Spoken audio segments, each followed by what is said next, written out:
ក្រុមការងារចុះមូលដ្ឋានសង្កាត់សម្បូរមាសចូលរួមជាមួយនឹងពុទ្ធបរិស័ទកាន់បិណ្ឌទី9នៅវត្តខេមវ័នបឹងសុណាយហៅវត្តថ្មី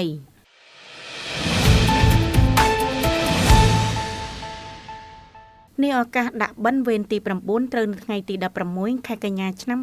2025នេះក្រុមការងារចុះមូលដ្ឋានសង្កាត់សម្បូរមាសបានចូលរួមពិធីបុណ្យកាន់បិណ្ឌនៅវត្តខេមវ័នបឹងស្នាយក្នុងសង្កាត់សម្បូរមាសក្រុងកំពង់ចាមខេត្តកំពង់ចាមដើម្បីឧទ្ទិសកុសលជូនដល់បុព្វការីជនដែលមានមេត្តាបិតាជីដូនជីតាញាតិកាទាំង7សន្តានដែលបានចែកឋានទៅកាន់បរលោកខាងមុខព្រះចៅអធិការវត្តព្រះនាមព្រះធម្មសាលវង្សសាវីរៈក៏បានធ្វើបទមនសិការប្រោះព្រំឲ្យពរជ័យសិរីសួស្តីជ័យមង្គលជូនដល់ពុទ្ធបរិស័ទដែលបានអញ្ជើញមកពីទីជិតឆ្ងាយដោយឧទ្ទិសកុសលដល់ដួងវិញ្ញាណក្ខន្ធបុព្វការីជនមានមេត្តាបិតាជីដូនជីតាញាតិកាទាំង7សន្តានដែលបានចែកឋានទៅកាន់បរមលោកខាងមុខព្រមទាំងបានឧទ្ទិសកុសលជូនចំពោះដួងវិញ្ញាណក្ខន្ធវីរយុទ្ធជនកម្ពុជាដែលបានពលីក្នុងបុព្វហេតុការពារជាតិមាតុភូមិសូមឲ្យយោនយកកំណើតនៅក្នុងឋានទីបរមសុខកុំបីភ្លៀងភ្លាត់ឡើយ